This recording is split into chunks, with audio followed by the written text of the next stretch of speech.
vai nos assistir sexta-feira depois de amanhã, sexta-feira 8h15 e 7h30 da noite, na grande sexta-feira da corrente de fogo, com aquela unção de fogo, e entregando o azeite também para você levar para sua casa, em nome de Cristo Jesus. Então vai ser muito forte, vai ser muito poderoso sexta-feira.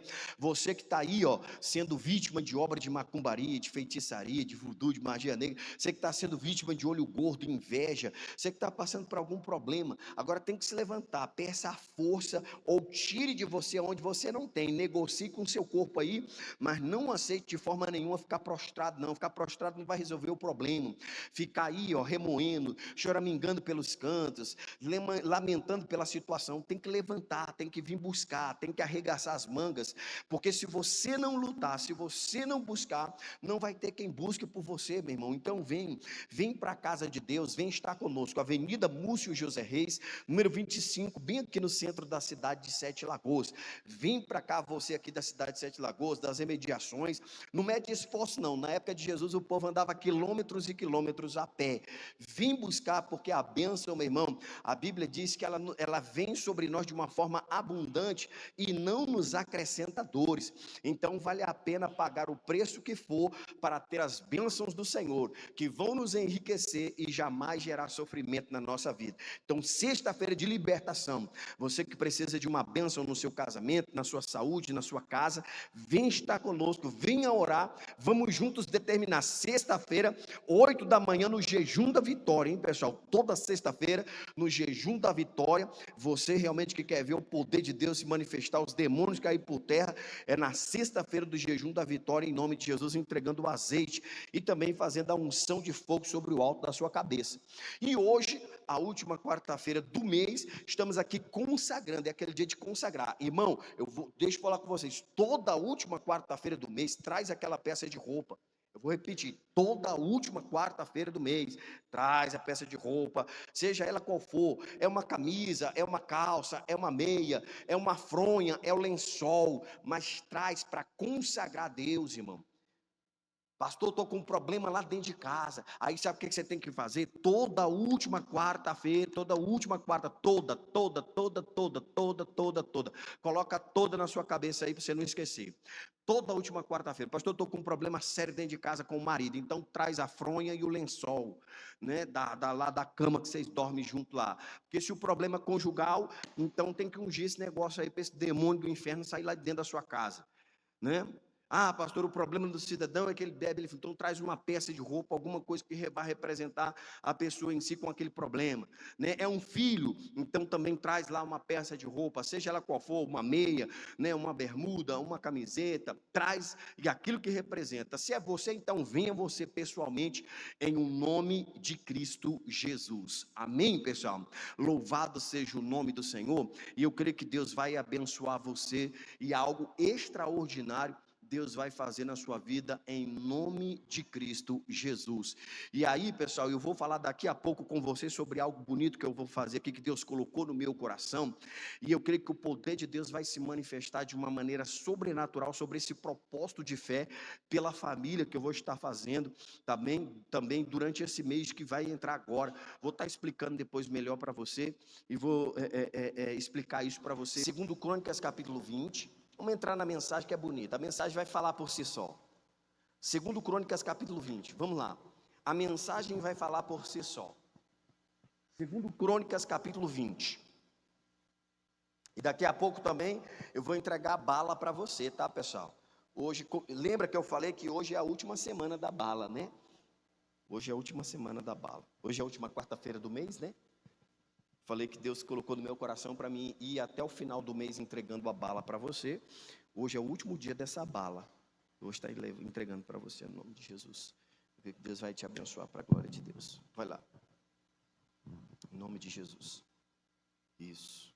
Segundo Crônicas capítulo 20. Todo mundo achou, pessoal? Amém? Vamos lá? Olha o que está dizendo o texto. Diz assim o texto, ó. Verso 1.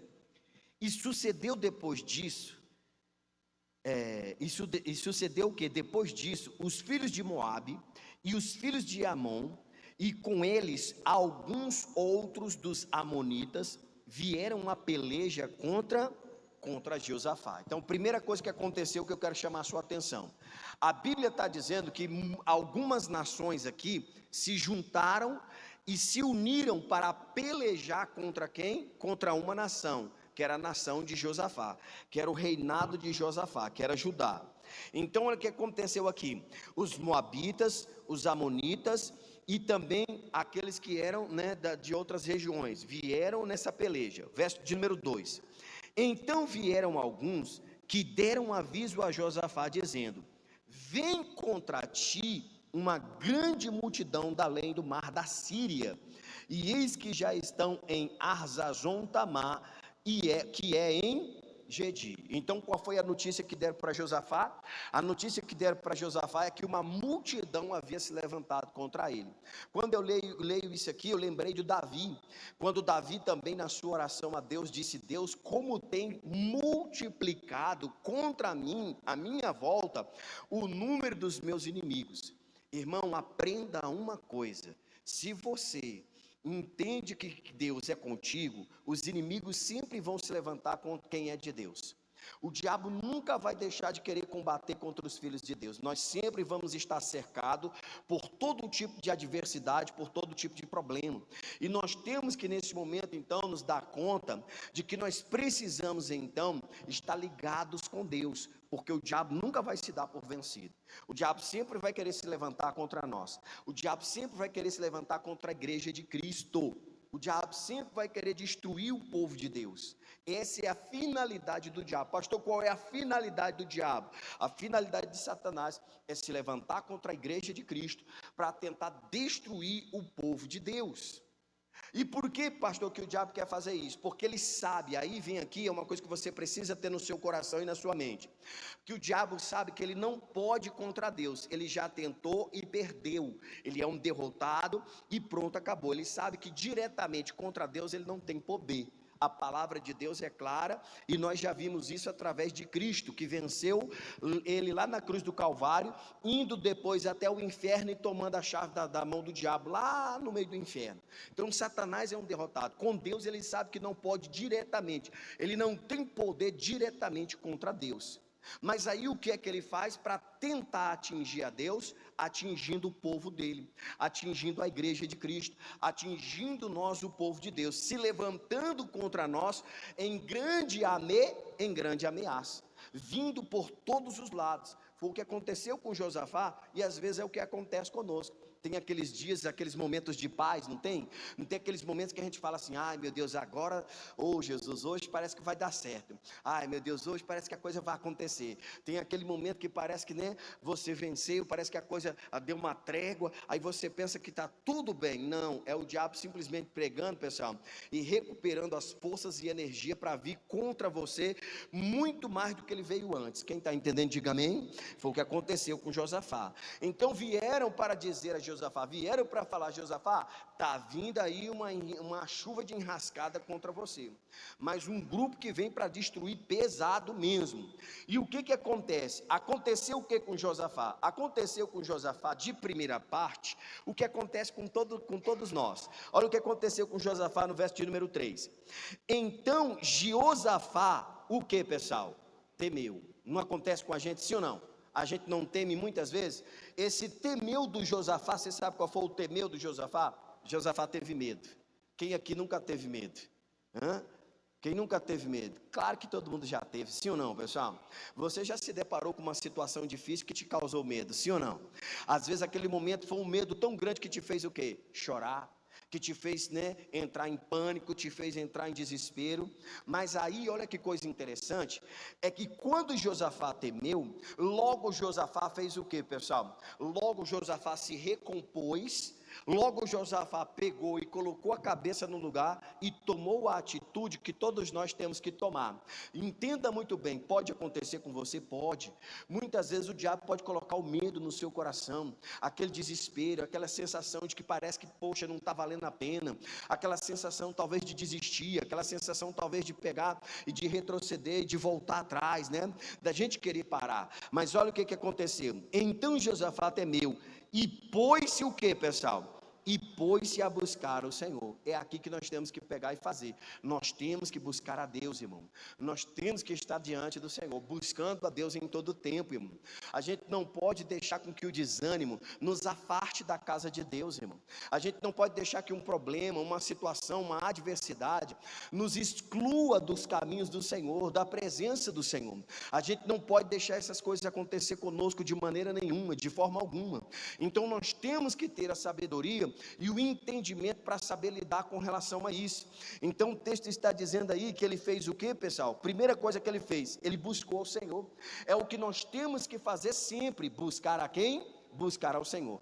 Diante de qualquer situação, busque a Deus. Diante de qualquer situação que você estiver enfrentando, vem buscar o Senhor. Por quê? Porque Ele é o único que pode fazer na sua vida. Segunda coisa que ele fez, e apregoou o jejum em todo Judá. Irmão, nós como filhos de Deus, nós temos que ter uma vida de jejum, irmão.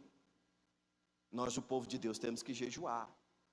Ah, pastor, mas eu não consigo. Então está na hora de você começar, porque senão você já está, o seu maior inimigo está sendo você mesmo. Se você não consegue pegar e tirar um dia para se consagrar para Deus, o negócio está feio, irmão. Não vai vencer, fica difícil. Não se esqueça disso. Tem que falar, irmão. Não fica chateado com o pastor. Mas às vezes a pessoa não consegue pegar e tirar um tempo para se consagrar. Como é que vai vencer no mundo espiritual? Como é que você vai guerrear no mundo espiritual? Porque entenda bem, se você não se consagrar, você não vai ter força para entrar no mundo espiritual. Não foi isso que o apóstolo Paulo falou para nós na carta aos Efésios, no capítulo de número 6 e no versículo de número 12? Porque a nossa luta não é contra a carne e sangue, mas sim contra o que, pessoal? Mas sim contra os principados e potestades, e contra o que? Contra as hostes espirituais da maldade. E assim ele vai falando, a nossa luta é espiritual, irmão, e se nós não prepararmos espiritualmente a nossa vida, não adianta. E muitas vezes é isso que o diabo faz, ele coloca muitas vezes uma situação para você não ter força para jejuar. Ah não, eu não consigo jejuar, se eu ficar sem tomar meu café eu passo mal. Oxi, que é isso? Se eu ficar sem comer não sei o que, eu passo mal. Se eu não comer, minha misericórdia, eu dou. Não, irmão, vença isso. Tire um tempo, se consagre para Deus. Porque na hora que isso acontecer, você vai ver a sua vitória. A primeira coisa que o Josafá entendeu aqui é a questão do jejum. Jejum é coisa séria. Nós precisamos, a igreja de Cristo precisa jejuar, irmão. Nós precisamos jejuar. Tem coisas que realmente é necessário. Jejum, oração, não é? É que nem, por exemplo, ontem mesmo tem aqui a reunião de intercessão. Irmão, igreja que não ora, não vai para frente. Tem reunião de intercessão aqui. Não adianta a gente orar só 5 minutinhos, não. Tem que ter momento de oração, intercedendo pela juventude, intercedendo pelas irmãs, intercedendo pela igreja. E é o que acontece toda terça-feira aqui. A igreja está aberta aqui o dia todo, e as irmãs em oração, em intercessão, orando, meu irmão, orando, para combater no mundo espiritual, porque a nossa guerra acontece lá no mundo espiritual, não é no mundo físico não, irmão. E aí você poderia tirar um tempo, você poderia tirar uma hora para estar aqui, orando, sacrificando, um sacrifício que vai agradar a Deus.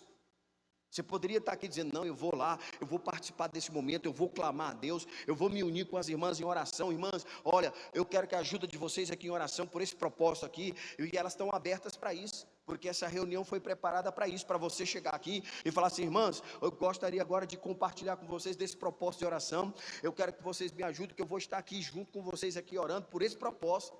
Que a Bíblia diz que a oração de um justo pode muito em seus efeitos, irmão. Então é necessário que a gente faça o quê? Que a gente tome a atitude de fazer o quê? Que a gente tome a atitude de pegar e verdadeiramente manifestar o poder de Deus na nossa vida. Momento da oração da fé. Chegamos ao momento, meu Deus, aonde eu creio que o poder de Deus vai se manifestar. Meu Deus, a tua palavra diz que Josafá, ele clamou ao Senhor na angústia, Pai. Todo o povo clamou ao Senhor naquela casa de oração. Aquele momento, meu Pai, eles se reuniram na tua casa.